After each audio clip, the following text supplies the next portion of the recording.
originally when I came up with this this name, it's not even really a fantastic story, but my dad's an audiophile, and when I established my very first like Xbox Live account, like back in like 2010, 2011 or so, he wanted to call my account "A Million Miles Away" after the rock song, but it wouldn't fit. So I just shortened it to "Many Miles Away," and I've stuck with it ever since. But I guess I should introduce myself. My name is Miles, as you can probably tell by my name.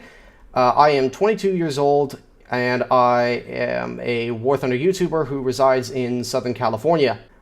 And like a like a true weeaboo, he takes the initiative when introducing himself. Yeah.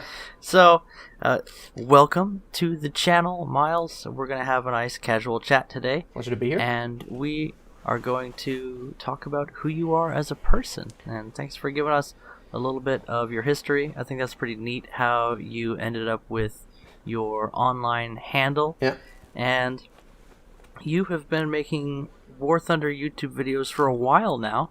And you started out with, what's the name of that series? You'll get there. The Unicorn Review series. Super Unicorn Review, that's right. And you've continued to be one of those people that is useful to listen to when new things are coming to the game, especially because you have some familiarity with stats and history on vehicles. Mm-hmm. When did you start being interested in history? Oh God. Well, ever since I started being able to read, I've been interested. My grandfather is a Holocaust survivor, you see. His name is George Greenwald, and I've actually got a series of videos up on my channel kind of discussing his story, but the short and sweet of it was that he was 7 years old during the Second World. Like he was basically a child, like 5 to 7 years old during the war, and he was on the run from the Germans and the Hungarian secret police. He's Slovakian, and he was never caught, but a majority of his family was, and a majority of his family did die in concentration camps or were shot or a number of other terrible things. Yeah, but he and his mother managed to never get caught, and there was a few times where it was very close. And as a result, from a very early age, my grandfather later in his life started to take on an interest in history. You see, most of his life he was an engineer, and he actually came to the United States right after the Second World War. His mother was already a citizen. So it was pretty easy for him to get in. And so he came to the United States, and he eventually became an engineer that worked with NASA and got a master's degree in thermodynamics. So he's literally a rocket scientist. And probably smarter than I ever will hope to attain to be. But he introduced me to the history of the Second World War when I was very, very little. And it started there, and I've just been lost ever. So you got into history by listening to your grandfather's tales of living through history, and then his own enthusiasm brushed off on you. You learned to read. It sounds like you were something of a reader. Yes. Growing up, which I can definitely relate to. Yeah. And that sort of explains why you've collected all these facts and figures in your head, because it's consistent with someone who's got their nose buried in text for considerable amounts of time. Yeah. So going to school, what was school like for you? The early years, were you reading all the time? What were you up to in those days? Yeah, my father. I really actually have my father to blame for my reading habits, because he forced me to start reading some pretty high level books pretty early on. I think I was reading the Harry Potter series by the time I finished the second grade. and I read most of the series by the end of that. And it was, I don't know if they had it when you were younger, but they had like those reading levels in elementary school. So it's like, yeah, they had like levels like 1 to 50 or whatever, like 1 to 10 or something. By the time I was by the time I was in second grade, I could read through all of that at like the highest levels with zero issue. It was just, I practiced enough of it and gained enough of a vocabulary early on that it just wasn't sufficient. And so I just started reading whatever I found interesting. Early on, that was a lot of fantasy. I still enjoy Dungeons and Dragons and role playing and stuff like that. But that's a different thing we can get into later. But it's actually, remind me to invite you to our role playing game. I found pretty early on that as much as my grandfather had an interest in history, and as much as he read on it, it was clear that it still wasn't his primary interest. I mean, he only knew so much, and I quickly exhausted everything that he knew. And so for me, it was just a natural progression of, oh, well, Grandpa can only tell me so much. What more is there to learn? So I just started reading into things, watching documentaries. I spent a lot of time on the History Channel, although nowadays I realize how much of that was just utter garbage, but it's not a bad starting place for a kid. Yeah. So yeah, I was a heavy reader. I always have been, and that's it. History has been my life, basically. It's been an obsession, for lack of a better word. The absolute flood of history channels that have popped up on YouTube, for example, are in the last few years is pretty staggering. And it's awesome as a history buff to see so many facets of so many different subjects being covered in such great detail. Whereas beforehand, it was a lot more difficult to get that information out, and I think that's fantastic. But yeah, the channels that I tend to follow, I don't tend to follow very much in the way of, I should say, casual history channels. I tend to focus more on detail-oriented history channels. I'm always a person that when I get interested in something, I like to deep dive into it and learn everything I possibly can. And then whether or not, then most of that ends up falling away, and I forget about it, and then I just retain these weird factoids for no apparent reason. That sounds familiar. I'll just be talking about something one day, and then I'll go, oh yeah, there was that one thing that I read about, and I can never remember where I got it from. But yeah, I guess that's sort of the byproduct of the research that I do. Yeah, that sounds very familiar. I have all these trivia in my brain, and I have no idea where they came from. My wife is like, "How do you know that?" Babe, I know lots of stuff about lots of stuff. I can know stuff. It's what I do. I play War Thunder, and I know things. I don't know where it came from, but I know it. So, let's be honest here, you sound like a pretty nerdy kid. Yeah. Definitely something I can relate to. Mm-hmm. One of the cool things about the internet now is that nerdy kids can find their tribe. Yeah. Or did your personality evolve in between History Miles elementary school version and the high school version? Yes, but it wasn't it wasn't so much a case of I kind of grew out of something or whatever. It was more a case of, okay, I know a lot about this one subject, but there's this other thing over here, but there's about 10 other leads over here, or trails that I can follow down. I'm just going to follow all of them at once. I'm just going to pick a subject and then learn as much as I can about it and then move on to another one. And that's kind of how I am, and that just became more and more complicated. Like the amount of things I was studying became more and more complicated as time went on.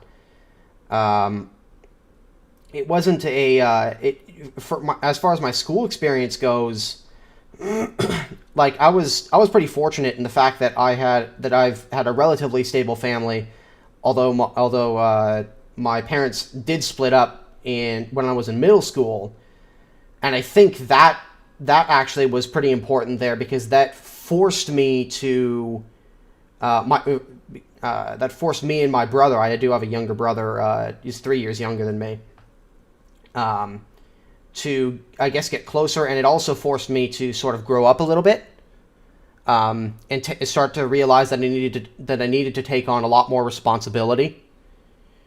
And I needed to become more independent than I already was. So I guess it was more of the same. It just took on a lot more of a serious note. Yeah, that makes entire sense. So, were you and your brother staying with your mom? We switch back and forth. Okay. My parents are on good terms. It's just they're no longer married. And so it was painful at first. Obviously, I mean, no kid likes to have their family broken up like that. But my brother and I have adapted and accepted it and moved on. And I like my dad also had a real interest in history. My mother was always terrible at history, but she was pretty good in other subjects like science and mathematics and so on. But interestingly enough, my father and I, despite sharing some interests, we tend to share very, very little, actually. And same with my brother. My brother and I are polar opposite people. And it's always been a battle for us to find similar interests in things. So when we do, it's pretty awesome. But my brother is a huge sports guy. My dad is a huge sports guy. Like they love statistics and they love that mathematical side of it, and I'm just the polar complete opposite of that. You're not interested in the sport ball? No, I did it. I did it for many, many years. I played football. I played baseball. But I never felt that it was something that I wanted to pursue. And after quite some time, I just got bored with it. It just wasn't something that I really wanted to pursue. And I realized that I wasn't really doing it for me anymore. So it was just like, why am I wasting my time with this? So what you love even more than Lamborghinis is knowledge. I suppose so. That's one way of putting it. I like learning. What can I say? So after high school, before we talk about after high school, you've told us a little bit about your family. You have a younger brother who's 3 years younger than you. Yep. Parents split up, but they split up on good terms. What could be called good terms, yeah. And you were able to still have your dad and your mom in your life, which is awesome. Yep. Obviously, it's not the best situation, but it works. They made it work. Yep. And so a lot of people can relate to that. And then you've talked a little bit about your grandpa. Was there some other family that made an impact on you as you were growing up? Yeah, there was my uncles have always been my dad and my two uncles. I have one uncle that's older than my father, and then one that's younger. And my uncles and my father have all had a really interesting sense of humor. I suppose they've always instilled in me this idea of, yeah, some things suck, but learn to laugh about it.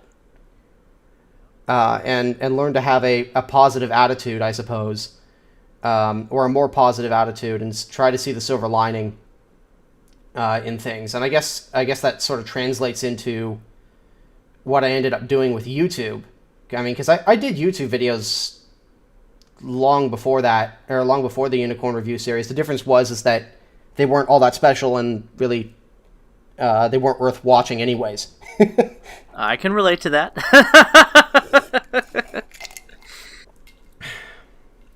But yeah, other than that aspect, the two, I would say the two biggest people that have had the most effect, or the three biggest people that have had the most impact on my life would be number one, my grandfather, number two, my father, and number three, my mother.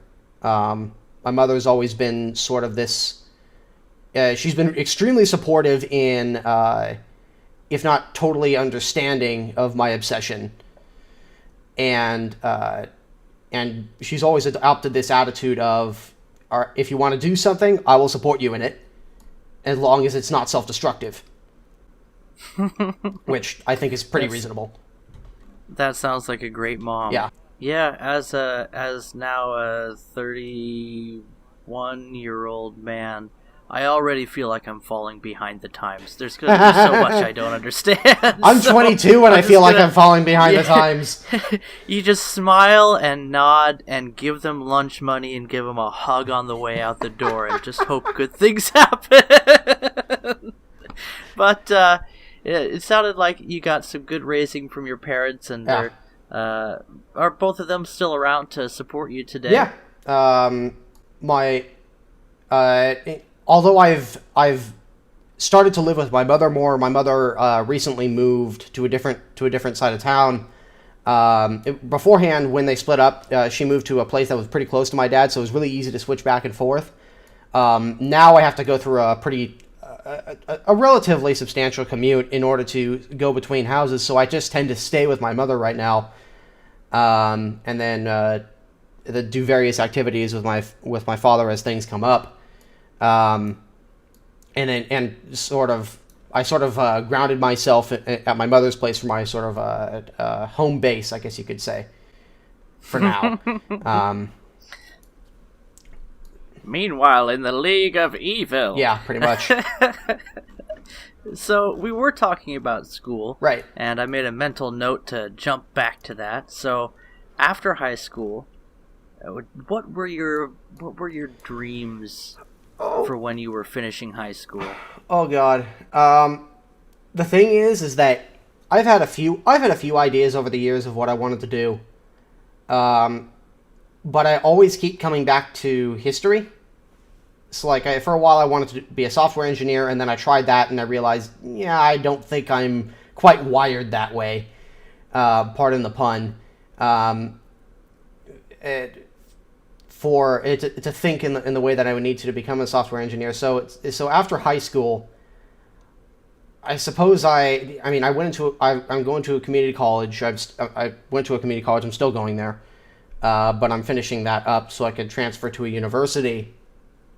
But yeah, I'm still, even today, I'm still juggling what I necessarily, or where I would necessarily want to go with my career, because I can do history. That's not the difficult part. The difficult part is, what do I do with it?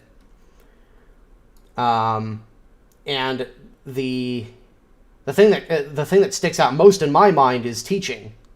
So I'm looking into potentially becoming a professor in history, with a focus on the Second World War. And that's my current plans. Maybe consider writing a few books, but I have no idea what I would write them on. I'm sure I'll figure something out, but I've never had a clear and omnipresent goal outside of, I want to do something with history.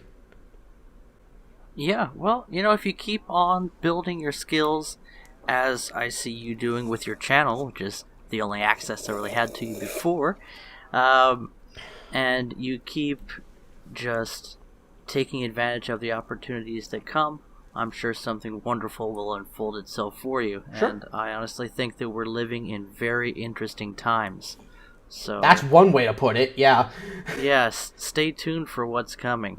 It's been a while since we had a proper World War, hasn't it? But let's not dwell too much on that. It's been a while. But you have been looking into one way of making sense out of the education you've been pursuing. Your skills are definitely keeping up with your interests, which is always useful. It seems like you're on the right track. There's definitely a lot of things you can do with a degree, even if you don't end up being able to get one of the things with a history degree is there are the market for jobs that specifically require a history degree is somewhat competitive. Yeah. But a degree is a degree, as you've heard before, so you'll find something. If not, you can go hang out with Mr. Steve and build things in his workshop. Yeah, there you go. Become a plumber. That's where I need to go. Yeah. Yeah. Well, careful. Don't eat the mushrooms. Yeah. But let's see. We've talked some about your family and growing up, and I kind of want to steal your grandpa, but that's all really cool stuff. Yeah. Getting a better picture of who you were going through school. And there was something that I meant to ask you is, have you had a girlfriend? I have. For me, I haven't put much focus on building that sort of a relationship.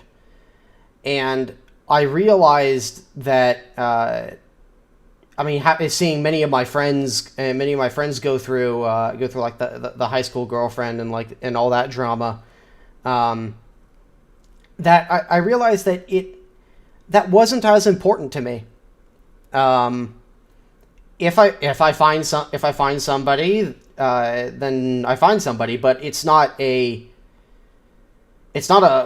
primary goal of my life right now. I'd rather get myself in order first, and then look into pursuing something like that than rushing out and looking for somebody like that.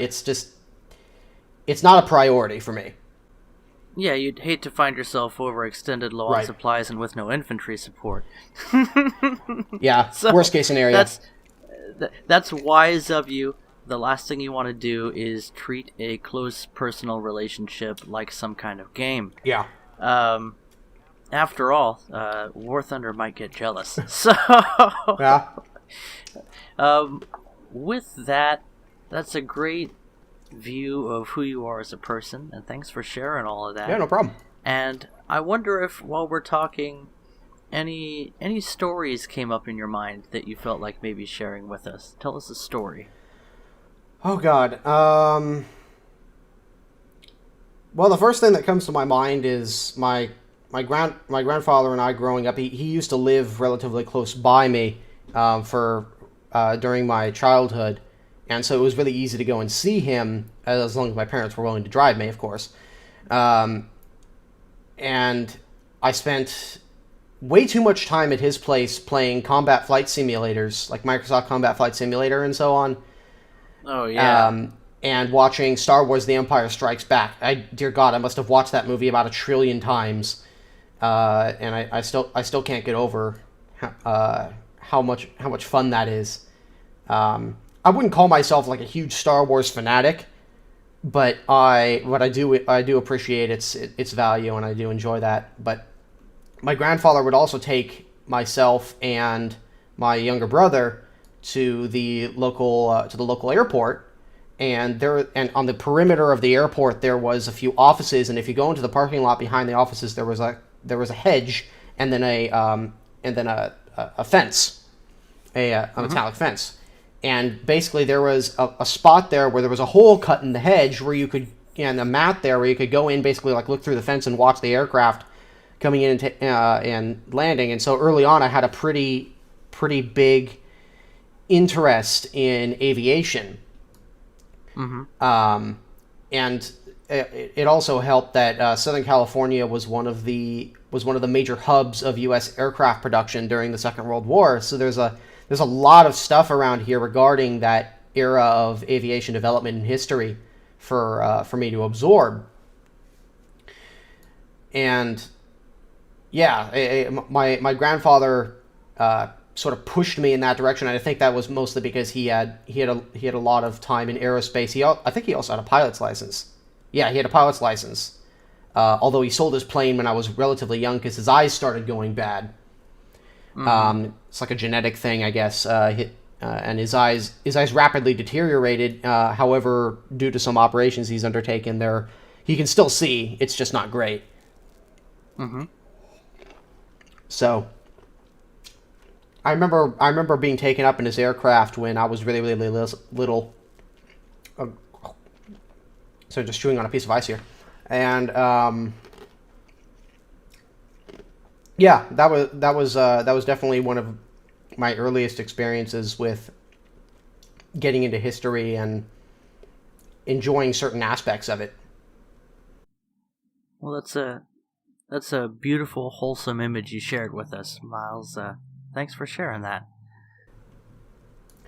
He's also the reason I'm a history nut and a gamer. So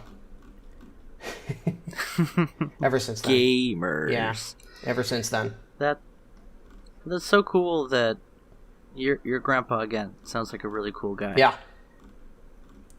So while we've been talking, is there something that you thought of that you wanted to share but we didn't get a chance to? I used to be a musician. Tell me more about that. I think you hinted at that a little bit earlier, and we moved too quickly to really get into it. Yeah, I used to play piano, or my father again pushed me to learn how to play piano when I was really, really young, in order to just get an appreciation for music. I mean, again, my dad's an audiophile, so music was his life. Not necessarily playing it, but listening to it, understanding it. He had the same level of obsession with music as I've had with history. I guess I know where that gene comes from. And so he pushed me to become to at least try my hand at music, and I played piano for a few years, and then I stopped. I kind of fell out of it. I just wasn't interested in doing it any longer. And then in middle school, I found out that a bunch of my friends were in the band, the middle school band, and they encouraged me to join, so I did. And I tried to learn to play trumpet. I was awful at it. I suffered. You just don't seem quite loud enough to play trumpet. They're always the loudest people. Them or the tubas. But yeah, I tried playing trumpet for about 4 years. I played that all the way through middle school and my first year of high school, and when I joined the marching band in high school. And then I transitioned, and it just wasn't working for me. Like, I just didn't want to put in the amount of effort it would have required in order for me to gain serious proficiency with the instrument. And so eventually I got moved over to what's called a euphonium, which is sort of think of a trumpet that hasn't exercised in like 5 years and eaten way too many cheeseburgers. The question is, does it sound good? Yes. See that? It's it does. A play on the name. It does, when it's played properly. And that's an interesting caveat you put there. Carry on. Yeah. But our marching band didn't march trombones, you see. We didn't do trombones. We did marching euphoniums or baritones, which are... Musicians will say there's a slight difference between the two. Functionally, they're pretty much the same. And I guess the difference is the euphonium is a little heavier, but basically you have this anywhere between a 7 to 14 pound weight that you have to hold out in front of you like a trumpet, and you're kind of the go between the trumpets and the tubas, so which are the lower bass end of the band. From my experience of sitting down and playing an instrument, that just sounds exhausting. A lot of people look at marching bands and they don't unless you've been in them, it's difficult to get an idea of how much work and time and effort goes into something like that. And it's just our band practiced more than our football team. I believe it. And we spent more time on the field than the football team ever did. And we didn't do parades. We weren't really a parade band. We were a field band, like a football field band. So we would go to competitions and we would compete against. We would learn a show throughout a year, and then we would compete against other bands in the area. And we started. We got so many trophies because we were doing so well that every year we actually had to throw them out. We didn't physically have enough space to put them in the building. It was like after every year you'd see like a pile of trophies in the back in like the backyard of the band room, just like in a box from I don't know, must be tough 4 or 5 years ago. And it's like we probably had more trophies in that freaking building than all of the other programs on campus combined. Now that's not to say we were the best in the area. No, not by a long shot. It's just we just so happened to be the best in our area, like in our very, very local area. So it's like it wasn't. Some of the competitions were more of a challenge than others, but it was an interesting experience, and I'm glad to have done it. But again, I realized I did this for all 4 years of high school, by the way, and I realized at the end of it that it was like I had fun, I loved it, I made some great friends that I will probably never fall out of contact with, but I just I didn't want to pursue that. It was a case of that was fun, but I have no desire to continue to do it. Yeah, that makes a lot of sense. I spent a good amount of time practicing when I was in band, and that's the thing that stood out to me. It was no surprise to hear that you won all these regional tournaments because you were constantly on the field practicing. And I suspect that your instructor or instructors understood that was the road to success. It's like they say, how do you get to Carnegie Hall? Practice, practice, practice. Right. And also, you have something in common with Donnie from the Don channel. He's in marching band as well. I think he's a percussionist. I could see that from Don. Mm-hmm. Yeah. So, that is all really interesting. I'm kind of amazed at how many things the two of us have in common, actually. Yeah, outside of the same time zone, which is rare these days. Yeah, it's great to learn about you. So, have you ever been interested in the martial arts? Not really. Okay. Which is strange. Of all the things that I would seek interest in, you would think that martial arts would be like a go-to. But not really. I mean, I think my focus and my interest has always been sort of on Western civilization and Western culture, and I'm not so interested in the Far East. That's not to say that there isn't anything interesting there. Far from it. But I always thought it was like, yeah, martial arts is nice, but I'd prefer a gun. Well, I was thinking that you're clearly an intellectual. You're somebody that loves to study and learn. And I'm kind of surprised that this doesn't get more press, but we could talk about all the misconceptions about martial arts in another day. That'd be a video in and of itself. But it really is a thinking man's exercise. Yeah. And so if you're looking to pick up a physical hobby, finding a good martial arts class is also, because you live in Southern California, probably very accessible to you. Oh, yeah. It might be worth looking into. So on that note, what hobbies outside of making YouTube videos in War Thunder, as much time as that takes up, I know, what are your interests today? What do you do outside of your daily grind? I play more video games. Play games to relax from playing games, right? Yeah. Yep, that sounds familiar. I try to make it. I've tried to make sure that War Thunder isn't a job. It's more of a hobby for me. But I do get burned out of things rather quickly. So I tend to have like a series of 3 or 4 different games that I just kind of jump between when I'm not doing War Thunder. So I do that.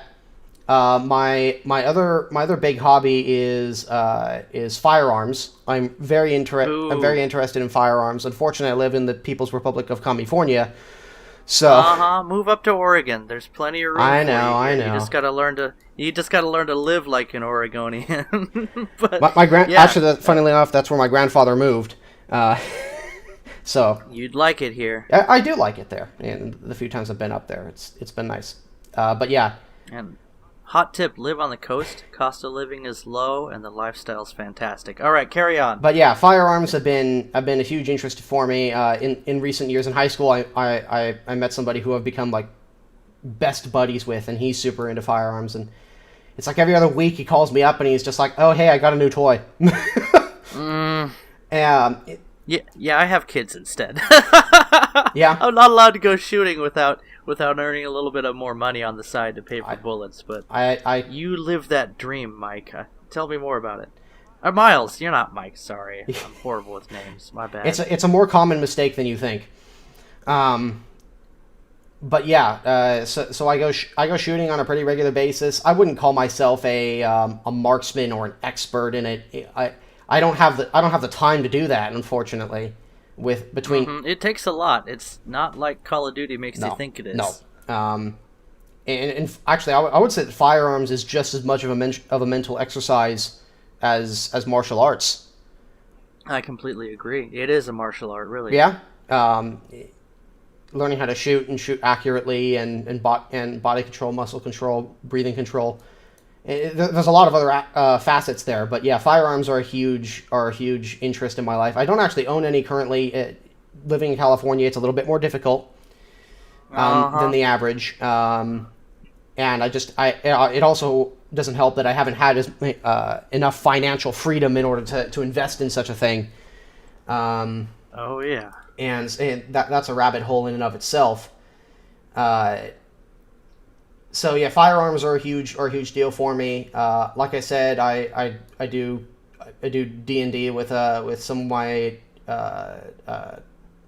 IRL friends that from high school and so on. We meet every week and so on. We do that. So I just kind of jump between a series of activities. When I'm not making YouTube, I'm either playing games. I am out at the range with my buddy. I'm doing D&D, or I'm in school and doing homework. With that, I suppose the only thing I can think of to ask you now is plans for the future. You've talked about your further education and one day pursuing, God willing, a field in history. Mm-hmm. And then you'll see where YouTube takes you. What about your other plans? What do you look forward to in the near future? Jeez. Well, I mean, last year I promise this relates. Last year I had the opportunity to go to Gamescom in Cologne, at the generous donation of a patron, who basically straight up paid for my $1,000 flight. Wow. To Germany. And I spent 2 weeks in Germany for just doing some sightseeing and going to Gamescom at the request or at the invitation of Gaijin. Mm-hmm. And so I really hope to potentially go back there this coming August for Gamescom again. Like that was an incredible experience. I'd never been to Europe before. The farthest east I'd ever been was Florida for an overnight, not an overnight, not an overlay, but a layover. That's what I was looking for. For a layover to when I flew to South America for a few days for some other thing. But yeah. I remember when you were doing, I think it was a live stream, and you had a counter for Gamescom, yeah. Trip to Gamescom, and you were at like 0.3%, and I was like, he's never gonna make it, poor kid, but at least he'll be able to spend the money on something. And you made it. That must have been an incredible feeling. Yeah. And so you want to continue to travel in the future? Yeah, traveling is exciting. Is definitely going to be an important factor for me. I know that once I get established here and once I settle down, if I start a family or something like that, that's going to be extremely difficult to do. So I'm trying to get as much travel time in as possible. I'm also considering looking at potentially going to school in Europe, if that's entirely possible. Ooh. Hopefully Germany. I've always had an interest in the German language, which is pretty ironic considering my grandfather was a Holocaust survivor, but that's neither here nor there. We're all friends now. Yeah. We're all friends now. Wink. Yeah. So I mean, I that was an incredible experience. I loved it. I loved every second of that, and it was really awesome getting to meet all these other YouTubers in person. Mike Goes Boom, Fly Daily, Squire, Dita. Like, the thing is that a lot of us had been talking for years and years and years, or at least for the last couple of years in my case. But up until that point, we'd never met, and going and meeting all those guys in person and just hanging out for a few days was the coolest thing. And it's funny because I've actually been playing War Thunder since September of 2012. I've been playing a very long time, and I remember watching Fly Daily's videos, for example, like when he was just getting started. Back when he was quiet. Yeah, back when he was really quiet and kind of reserved. And it was like, and next thing I know, I'm at the table. I'm at the table with him, shooting the shit and drinking beer. Yeah, having a good maybe time. you'll even hang out with Toshio 1987 someday. That'd be cool. I'm down.